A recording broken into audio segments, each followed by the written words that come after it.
So I thought you might find it interesting to see me disconnect and connect to a trailer, and kind of what are the steps that I go through on a day-to-day basis, sometimes multiple times in one day. Here we go. I do my truck in a certain way. Everybody is different, but here we go. So these are my brake lines, and this is my electrical line. So that gives me all my lights and things like that on my trailer. Disconnect all those. Slam it down.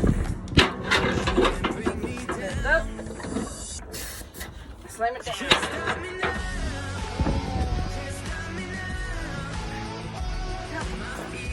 Pull it out.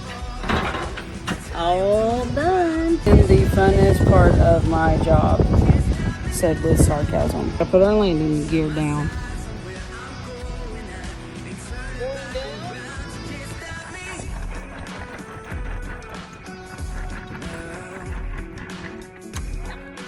Me personally, I don't put mine all the way to the ground. I leave a little gap. I have a thing called airbag release.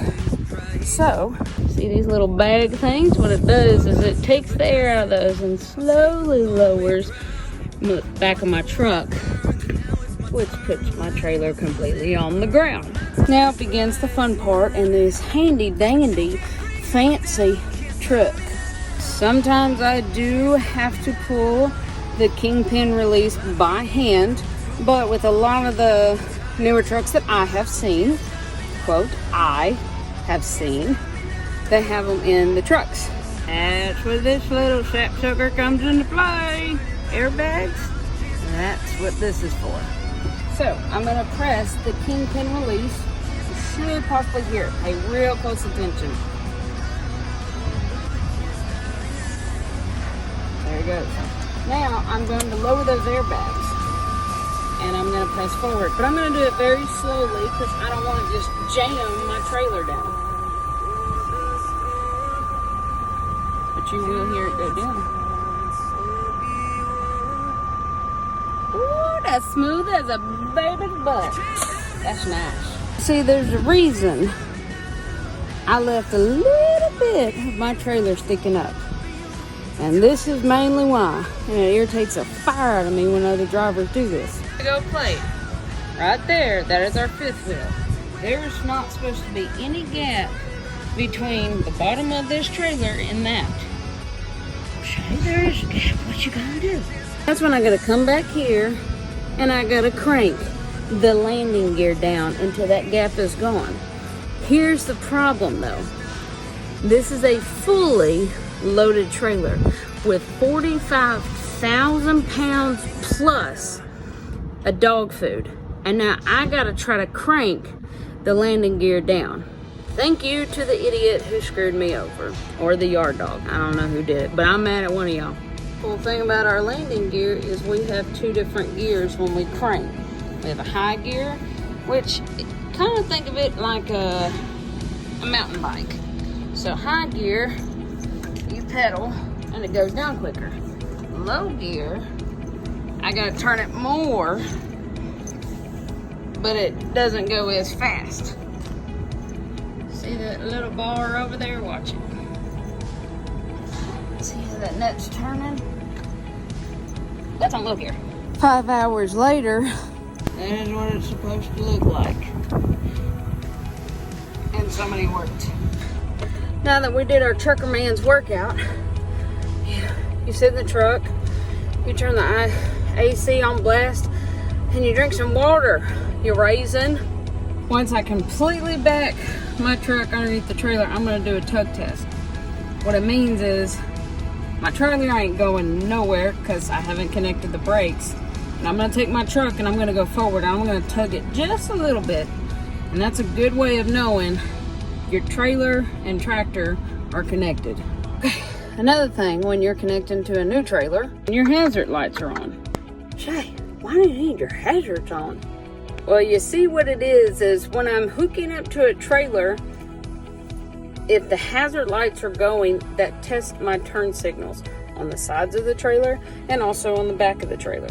Granted, I drive a lot during the day, but you still need your blinkers And me personally, I keep my headlights on.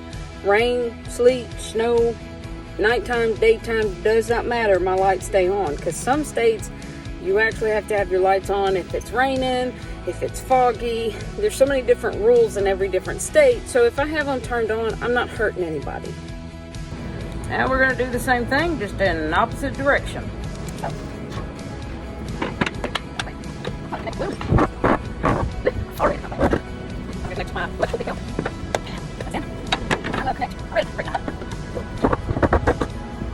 Also, while I'm back here, all trailers, kind of like trucks, they have an inspection sticker, just like your car. And they also have to have their own registration, just like your car. So, I checked the box, I got registration, I checked the sticker, we are good to go. Once I get that done, I'm going to do a thorough look around of this new trailer I just connected to. Make sure my fifth wheel's locked. Yep, see that little bitty arm right there? If it's sticking out, it's not locked. If it's in, worst come to worst, you can look back here and see if it's locked. But in my opinion, could be wrong. As long as you do your tug test, you should be good. I'm gonna check on my side lights. That's where them hazards come on. I'm also gonna check on my tires. Make sure that they're good, the tread's good, they're inflated well. Here's a little trick that one of my trainers taught me. So this trailer is already sealed. I can't look in the back. If I break that seal, I could possibly get fired. But I kind of need to know where the load ends in the trailer, for the fact that I need to know where to put these tires, because everything has to be evenly distributed. So he taught me, do it like you're trying to find a stud in the wall.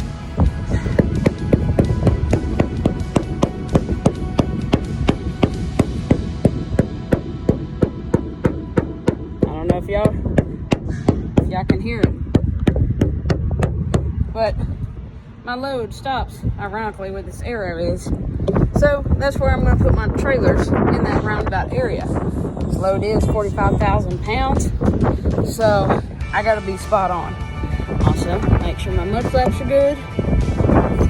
Back here, check my tail lights, check my marker lights, brake lights, even my license plate light. And make sure my seal matches my paperwork. There's also 3 lights at the very top of the back of the trailer. Those are called clearance lights. I'm also going to check those. So figured out where my load needs to go. I'm going to pull this little arm, and that releases these pins, so I can slide my trailers on this track depending on where I need to stop. But remember, I said the load stops here. So I'm probably going to put it somewhere around here. Come back to that in another minute. Take my other turn signal. And also, while you're walking down the side of the trailer, you're checking all the rivets, checking the walls, see if there's dents, damage. You're missing DOT tape. That is also very important. Checking to make sure my skirt is secure and everything under the skirt is legal and looking nice.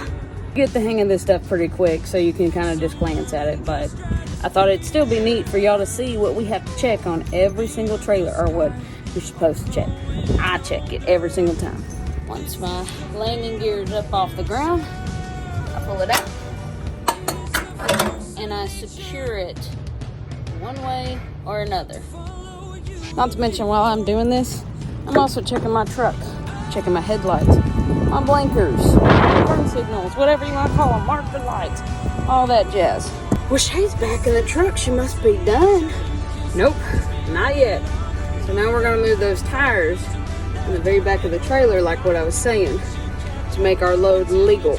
This is where the real workout, and the more times you do it, the better you get at it. But you have to pull your trailer brakes and push back on the trailer to move those tires, frontwards, backwards, whatever.